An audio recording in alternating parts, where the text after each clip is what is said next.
Selfie ठेवायला जागा नाही. उभं टाकून बोलतो का? हां इथं ठेव. नाही इथे ठेवतो ना असं. प्लास्टिक आहे, मला वाटतं लोखंडाचं दिसायला का तिची क्लिअर दिसेना.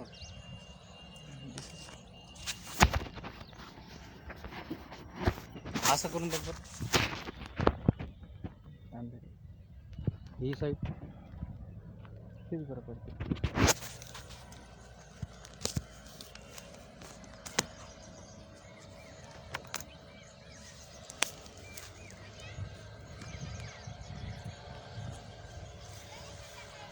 महाराष्ट्रातील संपूर्ण मानवसृष्टीला पर्यावरण दिवसाच्या मंगलाच्या सदिच्छा या निमित्तानं आजच्या दिवशी व्यक्त करतो. अगदी 2 दिवसावरती असणाऱ्या शिवराज्याभिषेक दिवसाच्या निमित्तानं देखील आपल्या सर्वांना मंगलाच्या सदिच्छा व्यक्त करतो. त्याचबरोबर येत्या 26 जूनला ज्या महापुरुषाची जयंती संपूर्ण महाराष्ट्रामध्ये साजरी होणार आहे ते राजश्री शाहू महाराज त्यांच्या जयंतीच्या निमित्तानं देखील आपल्या सर्वांना मंगल सदिच्छा मी या ठिकाणी व्यक्त करतो. आज फेसबुकला लाईव्ह येण्याचे मुख्य कारण म्हणजे पर्यावरण दिवसाचं औचित्य साधून महाराष्ट्रामध्ये 6 जून रोजी होणारा शिवराज्याभिषेक सोहळा. खऱ्या अर्थानं महाराष्ट्र म्हणलं तर महाराष्ट्राला शिवाजी महाराज हे नाव जोडूनच येतं, जन्मजातच येतं. छत्रपती शिवाजी महाराज हे नाव फक्त मराठ्यांसाठी नाही तर महाराष्ट्रातल्या SC ST OBC NT VJNT SBC minority मुसलमान जे जे म्हणून महाराष्ट्रामध्ये राहतात त्या प्रत्येकासाठी अभिमानाचं आणि गर्वाचं नाव आहे. पण मागच्या कैक वर्षापासून आपण सगळेजण बघत असतो महाराष्ट्राचं राजकारण, महाराष्ट्राचं समाजकारण, महाराष्ट्राचे प्रशासकीय कार्य हे संपूर्णतः जातीनिहाय आणि जातीवर आधारित असणारे केले जातात.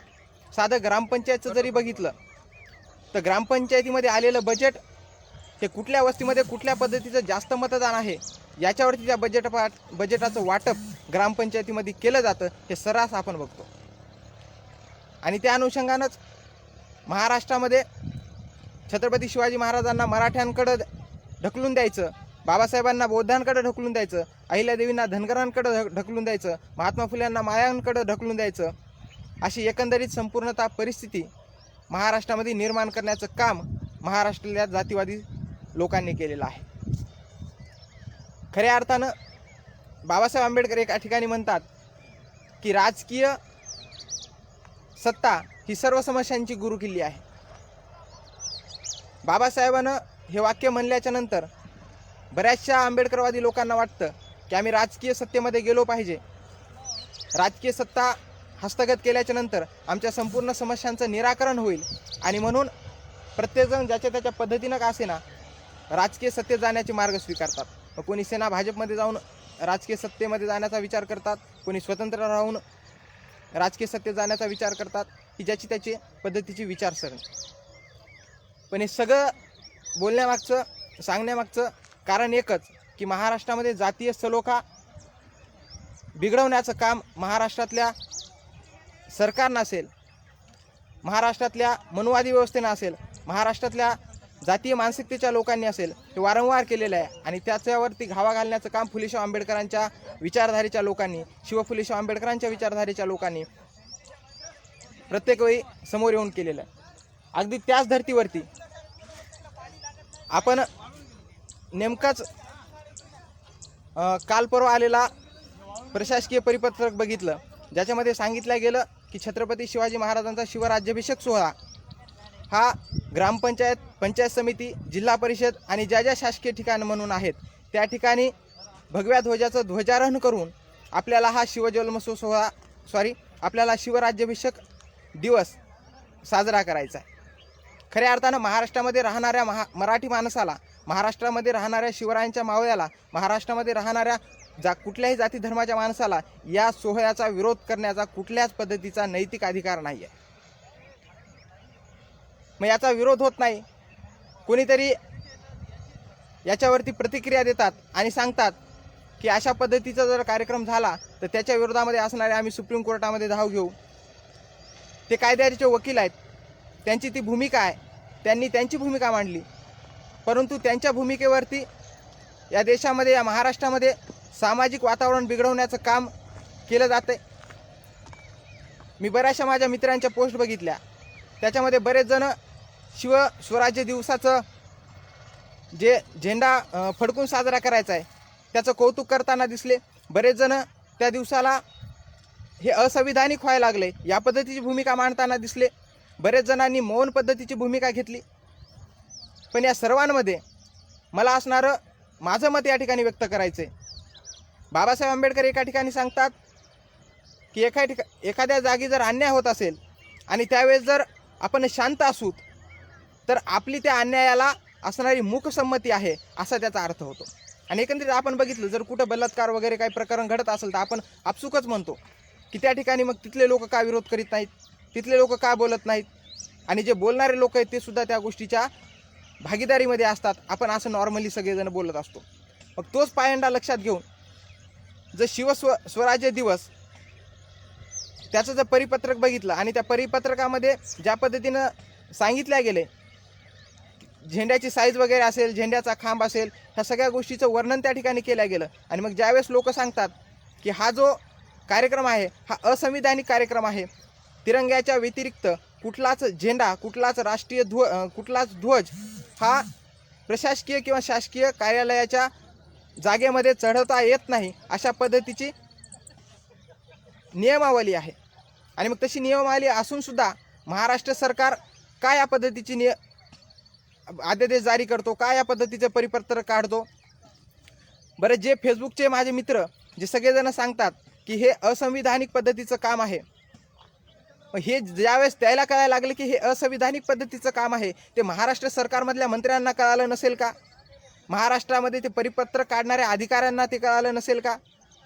महाराष्ट्र सरकारच्या विरोधी पक्षामध्ये असणाऱ्या विरोधी पक्ष नेत्यांना ते कळालं नसेल का? विरोधी पक्षातल्या नेत्यांना ते कळालं नसेल का? महाराष्ट्रामध्ये असणारे वकील, बाकी वकिलांना ते कळालं नसेल का? महाराष्ट्रामध्ये असणारे बुद्धिजीवी, त्या लोकांना हे काही कळालं नसेल का? 100% हे सगळ्या गोष्टी त्यांना कळालेल्या आहेत.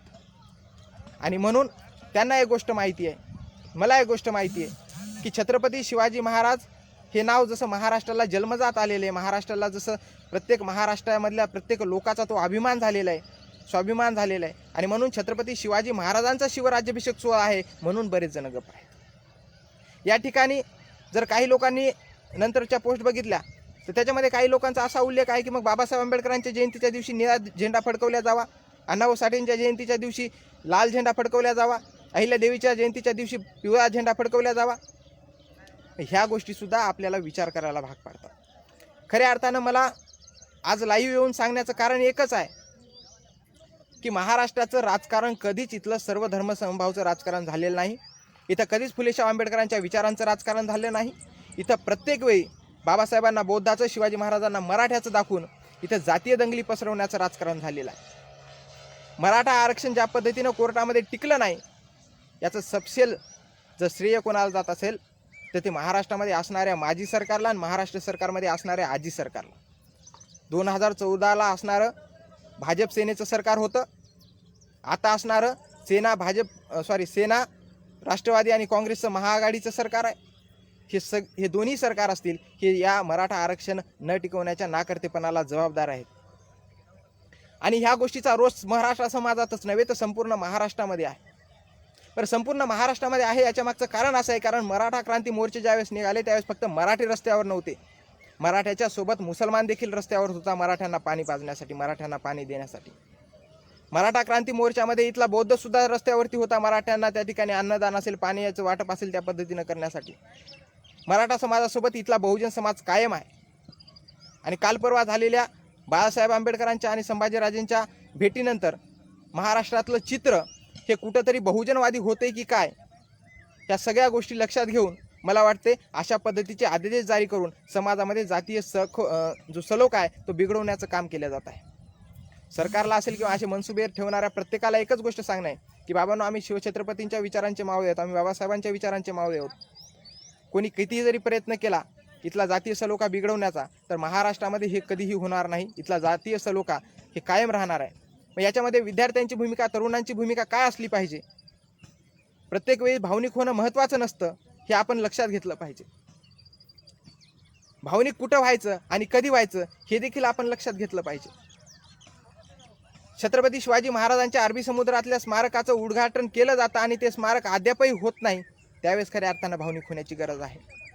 मराठा आरक्षण सुप्रीम कोर्टामधून खारिज केल्या जाते आणि महाराष्ट्रातले मंत्री मोकाट पद्धतीने फेटतात. मराठा आमदार कुठल्याही पद्धतीची काही प्रतिक्रिया देत नाहीत. मराठा नेते म्हणून ज्यांनी हे सगळं काही उभं केलं ते शरद पवार देखील याच्यावरती गप असतात. त्यावेळेस मराठा समाजाने असेल, महाराष्ट्रातल्या लोकांनी असेल, भावनिक होण्याची गरज आहे. ज्यावेळेस आमचा हातातला रोजगार निघून जातो त्यावेळेस आम्हाला भावनिक होण्याची गरज आहे. ज्यावेळेस आमच्या पोटाचा प्रश्न उभा राहतो त्यावेळेस आम्हाला भावनिक होण्याची गरज आहे. ज्यावेळेस आम्हाला ऑनलाईन शिक्षण पद्धती सांगितली जाते आणि आमच्या हातात मोबाईल नसते, आमच्याकडे नेटवर्क नसते, त्यावेळेस आम्हाला भावनिक होण्याची गरज आहे.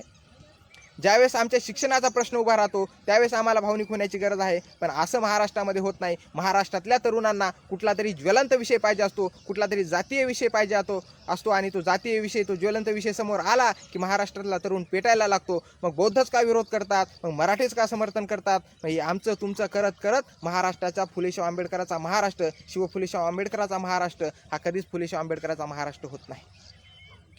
याच्यामध्ये इथले प्रतिगामी असतील, याच्यामधले इथले मनोवादी असतील, सबसेल यशस्वी होताना आपल्याला दिसतात. अध्यादेश जारी केला गेला, संविधानिक प्रेम असणाऱ्या लोकांनी याला विरोध करणं हे साहजिक होतं. शिवरायांना मानणाऱ्या लोकांनी याचा उत्सव साजरा करणं हे सगळं काही साहजिक असताना देखील खऱ्या अर्थानं हे कार्यक्रम जे आहेत हे पूर्वनियोजित आहेत. आपण फुलेशाह आंबेडकरांच्या विचारधारेचे माणसं आहोत. आपण इथला जातीय सलोखा टिकवण्यासाठी जन्माला आलेले लोक आहोत आणि म्हणून आपण जर या पद्धतीच्या भूमिका घेतल्या, ज्या पद्धतीनं गुणरत्न सदावर्तेंनी जी भूमिका घेतली त्या भूमिकेला माझा असणारा विरोधही नाही, माझा असणारं समर्थनही नाही. कदाचित गुणरत्न सदावर्तेंना कुठल्या एखाद्या विशिष्ट पक्षाचा असणारा पाठबळ असू शकते, त्या अनुषंगानं ते बोलू शकतात. त्यांचा पेशा हा वकिली आहे, कोणीतरी याचिका करावी आणि त्यांनी ती याचिका पुढे ढकलावी, याच्यावरती त्याचा बिझनेस चालू शकतो. पण माझ्यासारख्या तरुण लोकांनी, विद्यार्थी लोकांनी याच्यावरती प्रतिक्रिया देणं हे थोडं कठीण जातं. कारण गुणरत्न सदावर्ते हे राहणारे दिल्लीचे आणि आम्ही राहणारे इथले गावातले. आणि गावामध्ये जर बघितलं तर जातीय समीकरण जर बघितलं गावातलं, तर गावामध्ये छत्रपती शिवाजी महाराजांना मानणारा वर्ग मोठा आहे आणि छत्रपती शिवाजी महाराजांना मानणारा वर्ग मोठा असल्या कारणामुळं आपण त्या गोष्टीवरती जाहीर पद्धतीनं बोलू शकत नाही. फक्त एकच कारण की आपल्याला आपल्यातलं जे नातं आहे, आपल्यातलं जे बंधुभाव आहे तो आपल्याला कायम टिकवायचा आहे. आणि म्हणून ह्या ज्या लढाया आहेत ह्या संविधानिक लढाया आहेत. कुठल्याच पद्धतीच्या मराठा संघटनांची मागणी नव्हती की स्वराज्य दिवस शासकीय इतमामात साजरा करावा, शासकीय रुबाबात साजरा करावा किंवा शासकीय जागेमध्ये तो ध्वजारोहण करून साजरा करावा. कदाचित मला तरी माहीत नाही की कुठल्या मराठा संघटनेने या पद्धतीची मागणी केली. तरीसुद्धा अशा मागण्या पूर्ण केल्या जातात आणि वर्षानुवर्ष मराठा आरक्षणाची जी मागणी आहे ती मागणी अजूनही रखडली जाते. खऱ्या अर्थाने या दोन्हीतूनच आपण लक्षात घ्यायला पाहिजे की सरकारचं असणारं टार्गेट काय, सरकारचं असणारं षडयंत्र काय. आणि आपण संविधानप्रेमी आहोत हे नक्कीच आहोत, पण फक्त बौद्धच या देशामध्ये संविधानप्रेमी नाही आहेत.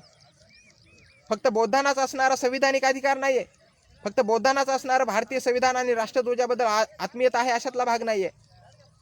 या देशामध्ये राहणाऱ्या प्रत्येकाला भारतीय संविधानाबद्दल, भारतीय राष्ट्रध्वजाबद्दल आणि भारत देशाबद्दल आत्मीयता आहे, अभिमान आहे.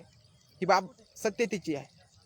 आणि जर काही लोक हे बोलून दाखवत नसतील, काही लोक हे करून दाखवत नसतील, काही लोक ह्या गोष्टी बोलायसाठी समोर येत नसतील, तर याचा अर्थ असा मुळीच नाही की ते लोक ह्या सगळ्या गोष्टीसाठी शांत बसलेत किंवा दडपशाहीमध्ये आहेत. बिलकुल नाही. ती सगळी लोक याच्यावरती बोलणार आहेत, कालांतरानं बोलणार आहेत, हळूहळू बोलणार आहेत. पण या सगळ्या याच्यामध्ये माझं बोलण्याचं एकच टार्गेट आहे की जे तरुण आहे, तरुण या सगळ्या गोष्टीमध्ये रखडला जातोय. तरुणांची जी प्रश्न आहेत, त्यांच्या शिक्षणाचा प्रश्न असेल, त्यांच्या रोजगारीचा प्रश्न असेल, तो प्रश्न बाजूला सोडून आपण जातीय प्रश्नांना जर हात घालत गेलो तर खऱ्या अर्थानं आपलंच आपण वाटोळं करून घेतो, महाराष्ट्राचं आपण या अनुषंगानं वाटोळं करतो आणि इथल्या राज्यकर्त्याच्या षडयंत्राला आपण बळी पडतो, अशी असणारी एकंदरीत परिस्थिती आहे. शिवस्वराज्य दिवस ज्या पद्धतीने नियोजित केलेला आहे त्या गोष्टीला पूर्णतः समर्थन नाही आणि पूर्णतः विरोध नाही. त्या गोष्टीवरती वकील लोक असतील, कायद्याचे लोक असतील, त्यांनी त्यांच्या भूमिका बजवाव्यात, त्यांनी त्या पद्धतीनं पुढाकार घ्यावा. मराठा समाज असेल, बौद्ध समाज असेल आणि संपूर्ण बहुजन समाज असेल, या समाजाने स्वतः सत्तेत जाण्याचा विचार करावा, स्वतः सत्तेत जावं आणि नंतर असणारं खऱ्या अर्थाने छत्रपती शिवाजी महाराजांच्या विचारांचं स्वराज्य या ठिकाणी स्थापन करण्याचा प्रयत्न करावा. खऱ्या अर्थानं एक गोष्ट आपण लक्षात घेतली पाहिजे, जर शिवस्वराज्य दिवस साजरा करायचा असता तर 2014ला सेना भाजपचं सरकार होतं. सेना भाजपच्या सरकारमध्ये अशा पद्धतीचे अध्यादेश का काढली गेली नाहीत? आताचे अध्यादेश काढण्याची काय गरज पडली?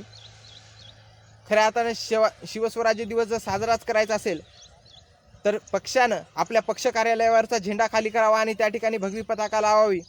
महाराष्ट्रातल्या शिवप्रेमींनी आपण आपल्या घरावरती भगवी पताका लावून ती साजरी करावी.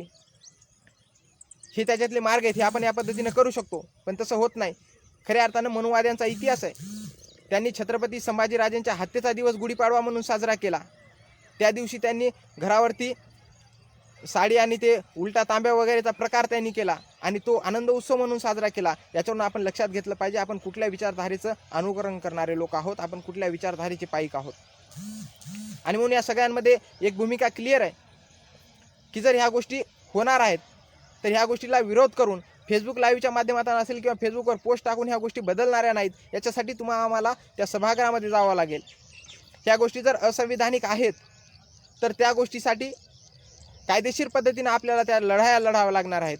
उगाच पोस्ट करून किंवा या पद्धतीनं भूमिका व्यक्त करून कुठल्याही पद्धतीचा प्रभाव पडणार नाही, कुठल्याही पद्धतीचं प्रतिक्रिया सरकारकडून याच्यावरती येणार नाही. उलट एकच गोष्ट होईल की आपले जे संबंध आहेत ते संबंध खराब होतील.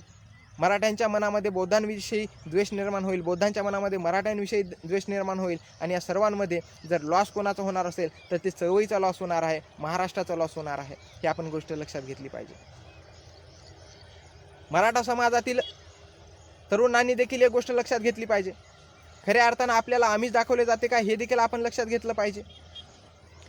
जी मागणी मराठा आरक्षणाची कैक वर्षापासून आहे ती मागणी बाजूला सोडून जर दुसऱ्या मागण्या समोर केल्या जात असतील, दुसऱ्या ज्या कधी मागण्याच केल्या नाही त्या मागण्या जर स्वतःहून पूर्ण होत असतील तर एक गोष्ट निश्चित आहे की कुठं ना कुठं काही ना काहीतरी काळ शिस्त आहे आणि आपण जर त्याचे भागीदार झालोत, आपण जर त्याचे पाईक झालोत तर त्यामध्ये आपला देखील खारीचा का असेना आपण वाटा असणार आहे. ज्यावेळेस पुढच्या पिढ्या महाराष्ट्रामध्ये सगळे इतिहास बघितल्याच्या नंतर म्हणतील की ज्यावेळेस हे सगळे काही पायंडे पाडले जात असतील, कारण आता शिवस्वराज्य दिवसाचं उदाहरण आहे. उद्या जर शिवस्वराज्य दिवस साजरा झाला तर उद्या बौद्धांनी जर मागणी केली की बाबासाहेबांची जयंतीसुद्धा त्या दिवशीसुद्धा निळा झेंडा किंवा पंचरंगी झेंडा चढवावा, अहिल्यादेवीच्या जयंतीच्या दिवशी पिवळा झेंडा चढवावा, अशा जर मागण्या जर समोर आल्या तर त्याच्यामध्ये नवल वाटण्याचं काही कारण नाही. जर आपण जर या दिवसाचं जर समर्थन करत असेल, राष्ट्रीय ध्वजाच्या स्तंभावरती जर भगवी पताका चढवण्याचं जर आपण समर्थन करत असेल तर आपण ईदला हिरवा झेंडा चढवण्याचं देखील समर्थन केलं पाहिजे. आपण बाबासाहेब जयंतीला निळा झेंडा चढवण्याचं समर्थन केलं पाहिजे. आपण अहिल्यादेवीच्या जयंतीला पिवळी पताका चढवण्याचं समर्थन केलं पाहिजे. आणि मग आपण जर याचं समर्थन करत असू तर भारतीय घटनेमधलं धर्मनिरपेक्षता हे जे तत्त्व आहे की या देशाचा राज्यकर्ता, या देशाचं राज्य, या देशाचं सरकार, या देशाचं प्रशासन कुठल्या जातीचं नाही, धर्माचं नाही, पंथाचं नाही, तर या देशातल्या नागरिकांचं आहे. मग त्या धर्मनिरपेक्ष तत्त्वाचं काय? खऱ्या अर्थानं भगव्या पताकेला विरोध नाहीच आहे. भगवी पताका, भगवा रंग हा बुद्धांनी या देशाला दिलेला भगवा रंग आहे. भगवा रंग या इथं त्यागाचं प्रतीक आहे, बुद्धाचं प्रतीक आहे. आणि म्हणून भगव्याचा विरोध इथल्या बौद्धांना नाही आहे. इथला विरोध जे लोक करत आहेत त्यांचा विरोध फक्त या एका गोष्टीसाठी आहेत की इथं असंविधानिक काही गोष्टी होऊ नयेत. आणि जर असंविधानिक गोष्टी जर होत असतील आणि त्याला म्हणून जर आपण गप्प बसणार असोत तर आपण देखील त्या गोष्टीचे छुपे असणारे समर्थक आहोत असा त्याचा अर्थ निघतो. आणि तो अर्थ निघू नये म्हणून या ठिकाणीचा सगळा उहापोह चालू आहे. एकंदरीत ह्या सगळ्या गोष्टी लक्षात घेतल्याच्या नंतर मला फक्त एक छोटंसं उदाहरण देऊन या लाईव्हचा या ठिकाणी समारोप करायचा आहे. एखाद्या शाळेमध्ये मुख्याध्यापकाची खुर्ची असते, मुख्याध्यापकाचं ऑफिस असते. त्या मुख्याध्यापकाच्या खुर्चीवर मुख्याध्यापक नसेल तर त्या शाळेतले सामान्य माणसं आहेत त्या शाळेतले बाकीचे शिक्षक आहेत, त्या शाळेतले विद्यार्थी लोक आहेत, ते जाऊन त्या खुर्चीवरती बसतील का? त्याचं उत्तर जर तुम्ही प्रामाणिक पद्धतीनं दिलं तर त्याचं उत्तर नाही असेल. कारण खुर्ची जी आहे ती मुख्याध्यापकाची खुर्ची आहे आणि मुख्याध्यापकाच्या खुर्चीवरती बसण्याचा कुठल्याही शिक्षकाला अधिकार नाही, कुठल्याही विद्यार्थ्याला अधिकार नाही. कारण त्या खुर्चीची एक गरिमा आहे, त्या खुर्चीचं एक महत्त्व आहे, त्या खुर्चीची एक रिस्पेक्ट आहे. ती रिस्पेक्ट आपण करतो आणि म्हणून आपण त्या मुख्याध्यापकाच्या खुर्चीवरती कोणीही जाऊन बसू शकत नाही, या गोष्टीला समर्थक आहोत.